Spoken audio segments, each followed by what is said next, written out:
3, 2, 1. Ladies and gentlemen, ladies and gentlemen, ladies and gentlemen, this is Mr. Anderson. Anderson, and you're watching freaking Jiggy Jag TV. Loud and proud, it's Jiggy Jaguar from JiggyJaguar.com. Thank you. Good night. First of all, give us a brief introduction on yourself, my friend. I always let the guests do their own intro so I don't miss anything. Oh, man. Do you need to drop that air for you, or is that okay? No, we're good. It'll come in and out. Okay. No, we're good. An intro. My name's Sonny Sandoval. I sing for a band called POD. But I'm a husband first and a daddy. That's cool. I love music. I have a strong conviction and faith for the Lord. And I want to see this world become a better place. I want to see people smile. And music tends to do that. Well, that's awesome.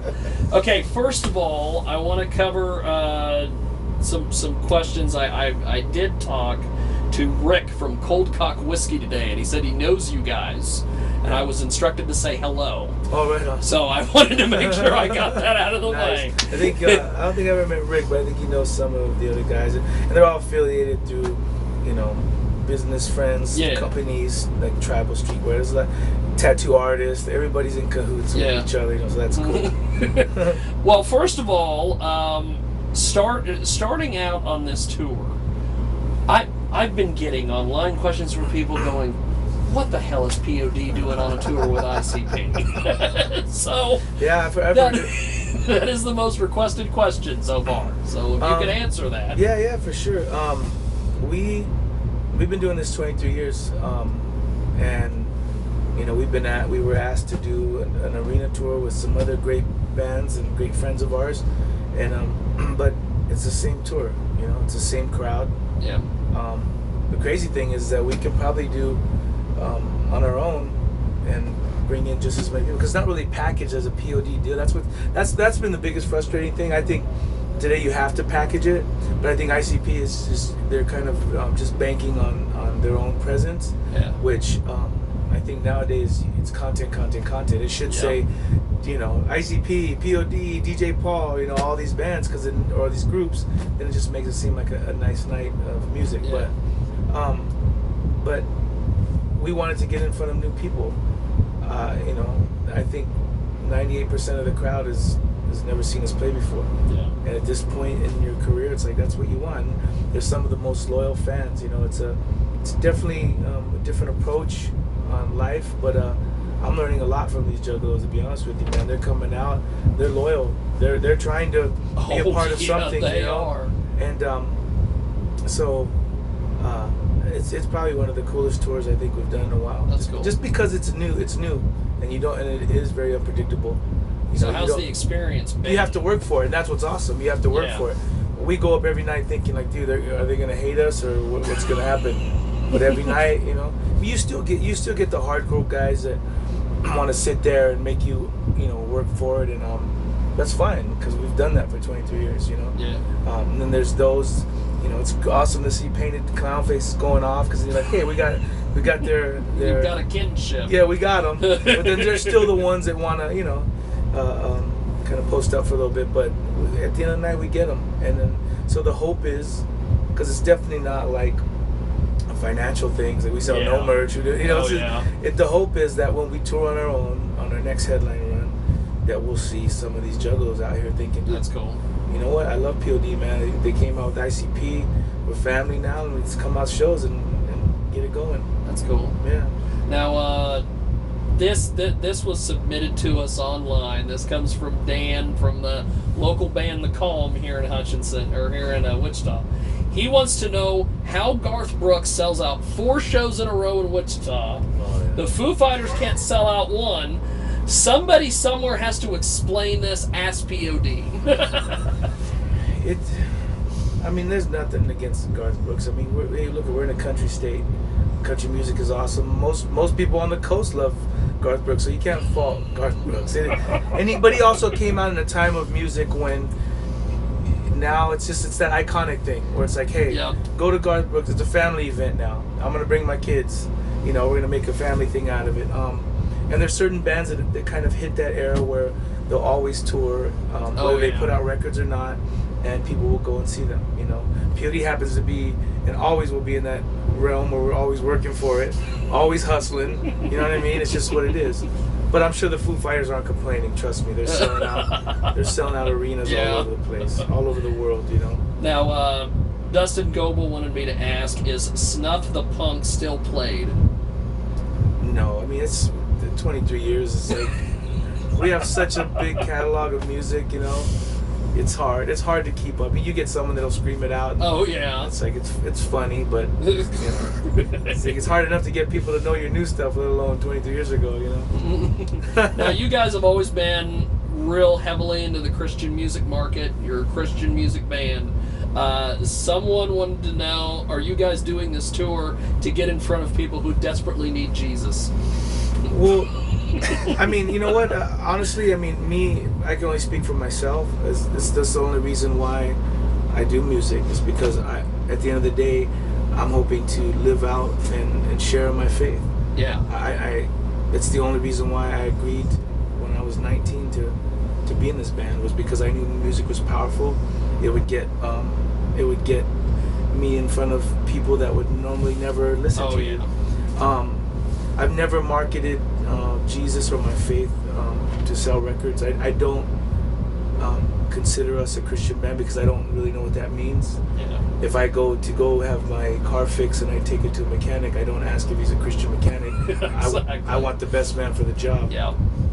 A lot of people do market their faith because there is a built-in audience, and I know bands that claim to be Christian bands that the secular world has no idea who they are, but yet they can sell more records than POD and pack out more churches. You know what I mean? And get paid more money than we do. Yeah. But no one knows who they are but Christians. So we've never tapped in there for that reason. I will never market my God to sell records. But to be blunt, for me personally, as a believer in Jesus, that's exactly right. I wouldn't have took it any other way. Yep. My thought is, okay, these juggalos will probably never come to a POD show. Yeah. It's no mystery how most juggalos have been depicted, and you look at documentaries and it's not a judgment for me on them, but from what I see online and what is the story that's been told about most juggalos is that they look like a lost group. Mm-hmm. And a lot of drugs, a lot of alcohol, a lot of everything else. Yep. And so, me as being a man of love, I see that as, well, then they need love, and they need something that's real. It's awesome. Not a judgment. I'm not preaching at them, but if they see POD and it's like we can win them over, I don't go up on stage and preach, or I go up on stage and we play music, and my heart is to win them over with your art. To win them over with the art, exactly. Yeah. It's the same thing why we started 23 years ago. So if someone says, man, if they say, dude, POD rock tonight, I'm gonna check them out. I'm gonna look it up. I've been open about my faith. I'm an open book since we started. And again, by no means am I a poster child for Christianity or for perfection or for holiness or righteousness. Yeah. I'm just a guy trying every day. Yeah. But my heart is that if any one of these, in any fan, not just juggalos, anybody would listen. I get it all the time. Tonight will happen again. As I'm walking and passing, I'll find somebody that says, hey, if it wasn't for your music, I would have killed myself. It happens every day. Yep. Or a great testimony of a story that what it does for me is put everything in perspective, and then it gives me enough energy to keep going to the next show. You know what I'm saying? That's and so awesome. I can't lie about that. It's my hope and my prayer that every single person that would ever listen to POD, that a seed of faith would be planted into their heart, and then at the right point in time, that God would water it and harvest it, and He would be able to love them the way they need to be loved, and He would be able to speak truth to them the way they need to hear it. But that's God's job. It's not my job. I could just You're the tool. I hope so. You're the tool that is making this happen. I hope so, man. Well, let's talk about Awakening. This thing came out in August. How has it been received by the public? Because you guys have a lot of hits on there. I hear it all over the radio. I mean, so far so good. Like I said before, we're hustling. We've never been that band that's been handed anything.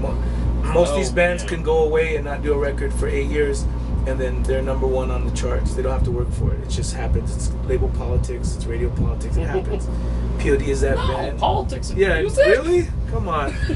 We just happen to be the band that has to work for it. So we took a risk doing a concept record, but 23 years later in our career, it's kind of like we can kind of call it the shots ourselves. Yeah. Because it's not like I guess we're just not depending on anybody else. It's nice when they come to want to help and want to deliver and give you all the tools to be successful and to be a hit, but we've learned that that's not always the case, and so we're constantly working, and as long as we have a crowd to be in front of, it's awesome. But the hope for this record was that people will continue to listen to it, and hopefully 10 years from now it'll be one of those things where it's like, dude, I listened to that record and there was a lot of stuff in there. Yeah. So we'll see. Now, you guys have I noticed from 2012 to 2015, there was music and there was stuff coming out, but there wasn't an album. Is there some reason? Well, we were gone. I want to say around 2009. We took a hiatus, and it was for the same reasons. It was like just this industry and label changes, all this stuff. It just becomes overwhelming. Yeah. We as guys were going through personal things, and so a lot of that is just stopping and taking time. And for me, POD doesn't. It's not a representative of who I am. It's not my everything. I love being a part of it, and I love that I've been able to do this. But once it just becomes about business and touring, and everybody who has their hands in your pocket, and everybody that wants to tell you what band you're supposed to be, all that stuff gets Yeah. And then labels are closing and shutting down, and then things are being shifted, and it's just this circus. And so and we don't want wake to up one day and you're like, oh, it's 2015. Yeah. So, but we're like, we don't want to be those monkeys. You know what I mean? It's like we just want to make music and have fun doing it. So a lot of it was just a lot of soul searching for me personally. We stuck to a lot of the commitments that we were supposed to do, and a lot of the shows that we did were really charity based, or they were outreaches for the community. That's cool. And we weren't getting paid to do it. It was just, at least for me, a way of saying, dude, I don't do this because you pay me, or I don't do this because I have to. Like, I want to be here and I want to give. So, and in the meantime, we all kind of did our own things to kind of survive. And then when we put out Murdered Love, it was, we started playing shows again, putting it together again. Yeah. And so, but again, now it's like same thing. If it was up to the label, you have a record out every 16 months. Oh, someone just texted me the other day, or like, I was like, dude, are we gonna tour? With like, dude, we're already going back in the studio to do a new record. I was like, you just put out a record 6 months ago. Like, what? What's going on? Yeah. But that's how they get you. It becomes not about your art. You're just a commodity, and you make them money. And so why not whore you out and get everything they can out of you? Yes. So we're kind of sitting there thinking like, man, well, we're not trying to be whored out, but I guess I see why people sell out, because they got to pay their bills. Yep. And we're like, integrity and honor doesn't really do much for your bank account these days, but it's what it is. We're gonna be those guys. Yeah. Well, that's cool. Now when you guys started, and I'm gonna get this. I know I'm gonna butcher this. It's Santos. Santos. That's probably it. Okay. All the way to now, being on tour with ICP. What's been some of the more just different highlights that you've noticed throughout your time of putting the band together to now? Okay, I want to get this straight first. Okay, what do we talk?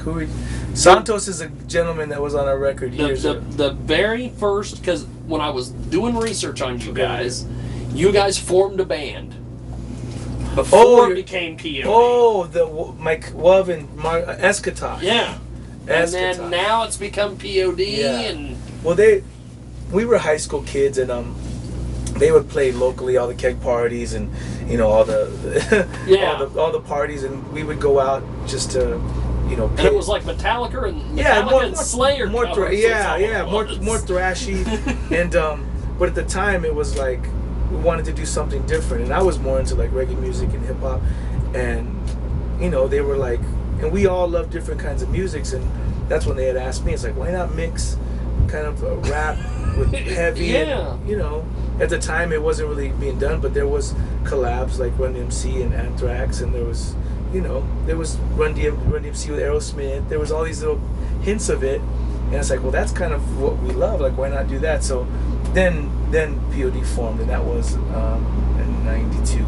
Yeah. And then since then, I mean, I never thought we'd leave San Diego, but we just kept playing, and we got put on some awesome shows, and I think we were definitely original with our music. But not only that, having the faith in the back, it was like, at the time, it was like we were already had tattoos, and that was not of God, and our music was not of God according to most whoever Christians. it was. So that it was already controversial, you know what I mean? And then we'd go and play shows, and it was like we were very sometimes I think almost militant with our belief that kind of hurt us, but also kind of put us in a light that people were forced to, like, man, well, these guys are serious. Like, they're kind of mean with it, you know, they're kind of hardcore about it. So, you know, and again, that opened up doors to do stuff. We just did it on our own independently. And then when I believe we couldn't do any more independently back then, you know, that's when we started to shop around for labels. And that's when we signed to Atlantic Records. And it's been a whirlwind ever since. It's been a whirlwind. Yeah. Now, I've got two final questions for you before I let you go. We have also, we talked to indie musicians, big guys like you guys. What is the one thing that bands that are coming up and starting out need to do that they're either not doing or should be doing? I got Tom Maxwell blasting on this question. Oh, dude, it's you know what, man? Again, it's tough for me because we've been there before. All the stuff that's going on with new technology, with, you know, no one buying records, the height of music, you know, it's all these different levels. But you have to love doing it, man. And it's hard. It's hard to see a lot of these bands come up, and because I'm a very passionate person, it's hard to just watch a lot of phonies and fakes come in, and they can just do it because the ingredients have been given out. Yep. You know what I mean? It's not like there's nothing original about it. There's no story behind it. There's no. Yeah. It's just the ingredients have been given out, and these bands take it, and they know how to use social media. You can record in your bathroom. You don't need labels. You know what I mean? Yeah. It's on YouTube, and so it's there, and that's a good thing, because you know, when we were young, it's like, man, we were. I don't know, maybe it's not a good thing. I mean, it's good to get new music, but we had to work for it back in the day. We had to go around, and we were selling a tape out of the back of our truck, you know what I mean? Like, dude, check our band out, or can we play? Let us play. Here's a demo, please. Let us play. You know, and playing bars and clubs and just working your way. Now, you know, I know bands that the guy gets, the one main guy gets a record deal. Maybe because he was an intern for a label, or he produced a song for such and such, and then all of a sudden he's got a deal. He writes the music. He's got 5 other members that are now a band, and their first gig ever, they already have a record deal, They're album in Madison out. Square Garden. They're in Madison Square Garden, opening up for the Foo Fighters, and you're like, how did this happen, dude? How did this happen? I would love to play with the Foo I was busting Fighters. my butt playing at a skate park. I would die to play with the Foo Fighters. Like, come on, how many records you got to sell? So that's the part that sucks, and a lot of it too, because of social media. Everything is so vain. It's vanity, that it's really not about how good your band is. It's more about how good they look, and that's in life. That's the part that sucks. So it's not like they're looking to, you know, half these bands that get up are playing, you know, no more than 3 chords, and if not that, they have tracks and computers that are playing all their stuff anyway. And that's, you know what I mean? That's the thing. So that's the part that was the thing that I desperately wanted to get your thoughts on, because I mean, I'm not gonna you guys have busted your butt, and that's the part that sucks. But at the end of the day, like I said, you either walk away with your integrity and your honor and say, man, I've had a blast doing this. I wouldn't have changed it for the world. You know, I've gotten to see the world. You know what I mean? I'm in a band, for goodness sake, still touring, and so as long as people are still coming out, it's awesome. But you do have to bite your tongue a little bit and kind of just kind of humble yourself because Yeah. you know, you see these guys, you're like, these guys are selling out. Really? Like, you know, it kind of sucks Or sometimes these to know guys the ins that, and that outs. post stuff to YouTube and they get a deal. And Yeah. you're like, what? It's like, wow. And it's tough for me because I just come from an era in a world that had a lot more just oomph, you know, a lot more balls. And just, so now it's kind of tough to just, and everything is just copycatted, but a 14-year-old doesn't know that. They haven't been alive long enough to know that, oh dude, you're just copying. And no one cares enough to go and do your research. To and do if you the did, research and you find did your out. research, you'd be like, why would I listen to you when I can go listen to the guy who's the original guy that's amazing and he's OG, you know? But they don't know that. And everything is so fast food when it comes to music. You can just buy one song off of iTunes. You don't have to listen to the record. You don't have to know who the band is. You don't have to know the history. You like it, you want it now, you get it. There's no loyalty to a band anymore. Like before, it was like, dude, this is my band. I'm following them all around. I'm buying their shirts. I'm buying everything. I'm supporting this band. This is my band. It's not like that today. These kids, they like you, you know, on Monday. By the time the weekend comes, they're on to the next thing. Oh, this new band, man. Knowing that there's no coolness in it all. Like, you know, so it's tough. Well, one final question. You guys have been through all sorts of different things. Is there any regrets that you've had? Or is it all just an experience and whatever happens, happens? It is to some degree, and sometimes you just gotta let it just roll off your back.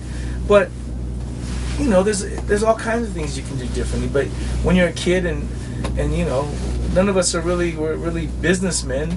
You know what I mean? We're just kids playing music, and it's like you're kind of thrown into the big machine. And then you just really do trust and believe and that everybody around you is on your team and they're making the right decisions, and you trust everybody that you know that I guess you're paying. So you think that everybody's on your team, you know. And that's not a dig towards anybody. But again, I think you're just having so much fun trying to be a part of the art and just and the fun of it. Like, dude, I do this for a living. This is amazing, and you know, not having full reign on everything that goes on, and so a lot of miscommunication stuff happens. But I see it now. You know, it's kind of like a football player or an athlete that signs a $50 million deal. He thinks his worries are gone, and you know, he goes. They're just starting. And then he just starts, and then he buys accordingly, and then you read about years later where you're like, this guy's broke, and you and I would be like, $50 million? How's this guy broke? How's it gone? Yeah. But you act. And you think that you'll always have. I got $50 million by the contract. I'll get another $50 million, and you just think it happens. You think it happens, and you know. So it's a living and learning process. Well, I appreciate you doing this. Yeah. I appreciate expanding on all those points. So thanks for doing this. Thanks for having me. Dude, just call me maybe. What's that? Call me maybe. It's a hit every cover. It's a hit everywhere, brother. Dude, I'll these places and I'll hear covers. I'm like, how can you cover a song that's still out for that person? Like, right? That person, they're still playing the original. I remember because when you're covering already? there was a band. I don't know